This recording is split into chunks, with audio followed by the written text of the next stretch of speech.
Oh, you did? No, they're telling me in the chat. I didn't see it myself. I'm All right, we have a commentator. Right Burst for a million, then rock. Don't matter. Andy's coming for you. Oh my God. I apologize to any viewers at home if that was a little too loud for your eardrums. Andy is extremely hyped that he put Vermilion in the trash. Sorry about that. It's all good. I didn't even know I was coming to stream next. I'm joined I just here ruined everybody's chat experience. by the GOAT himself. I call everyone the GOAT, but this is one of the true GOATs in NorCal, in my opinion. Oh, and he's coming through, making waves in bracket already. What is Vermilion ranked? Isn't it like top 10? Listen, don't matter what your rank is. All right, I got no fear. I'm like Conor McGregor. I'll come in with a 0-0 record and knock out the champ, all right? I wouldn't call Vermilion the champ, all right? You're going a little too far, but... Let's talk about this match. Our boy Twan against SuperSega. So Napster was on here, he's a Rosalina. He's talking about this. He said that Mennonite should not lose this matchup. And right now, it's looking like SuperSega is doing quite well.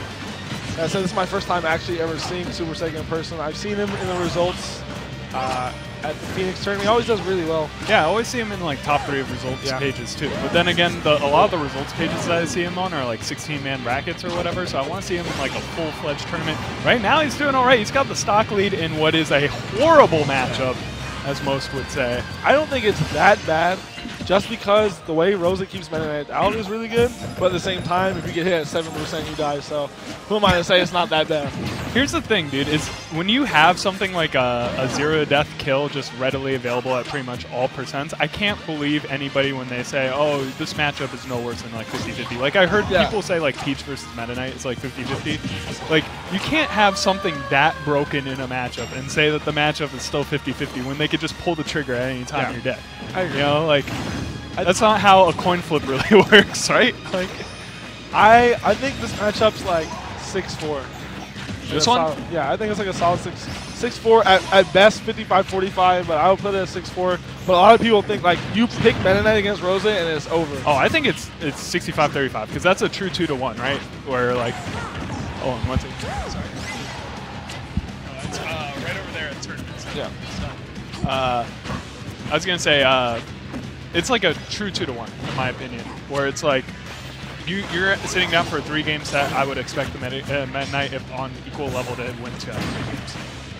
I can see that. 3-game set. So, I mean, that's the definition of odds, right? Like, is what it is. I actually really like the way you put that in perspective. A lot of people when they give ratios, it's like it's shenanigans, dude. Oh my God. I've given some BS shenanigans ratios before too. Before you were in NorCal. Like, I can only imagine. 100-0 Bowser Jr. versus Sheik matchup, which is still true. Still true to this day. Have you ever heard? Have you ever? Oh my God! Yeah, Twan just flipped that real hard. Have you ever heard about Tweak talk about Bowser Jr.? Recently, not in the last 6 months or so, but I've heard any time before that. Anytime it gets brought up, he just gets upset. Yeah, he despises that character. There's a lot to be upset about. But, right now, Twan honestly does not believe in himself.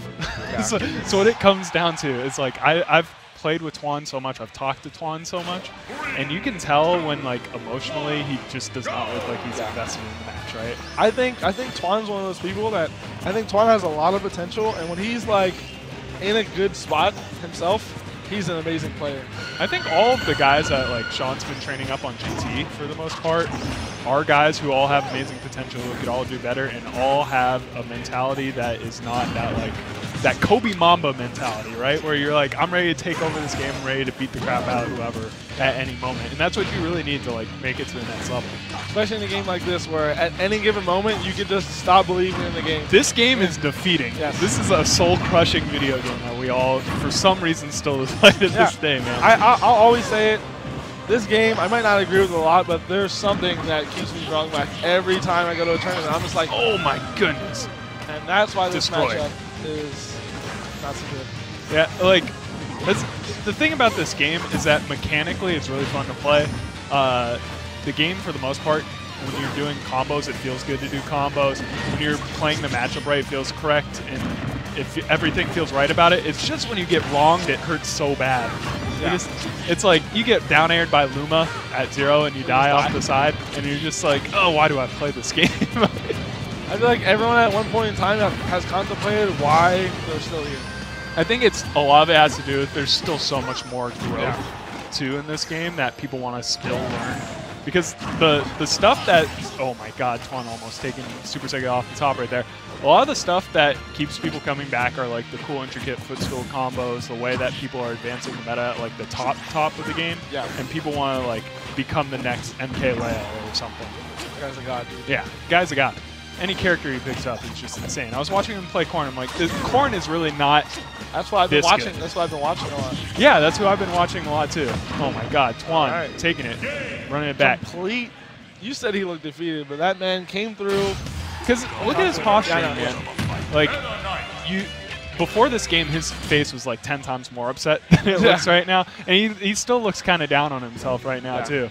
So I can't believe I'm going to game 3. Like, he looks like the cover of a Kid Cudi mixtape or something, right? Like, ooh, a lilac pick.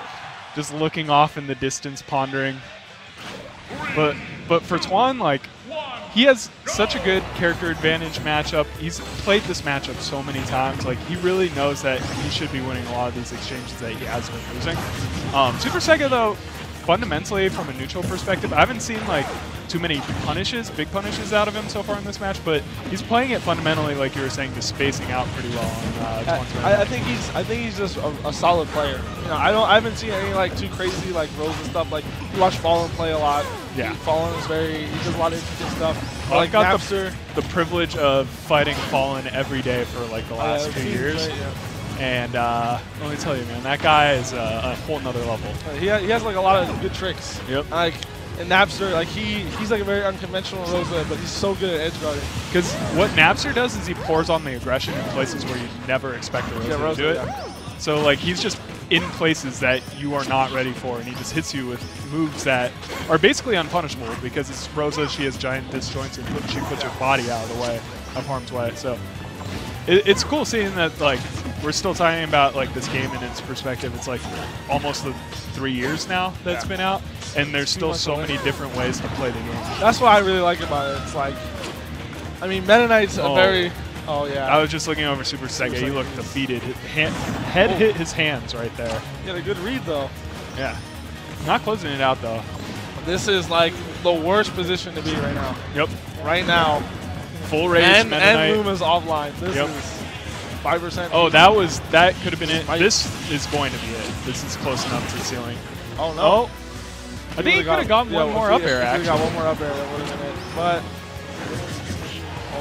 the edge guarding. That's another thing. Meta Knight can edge guard her so well.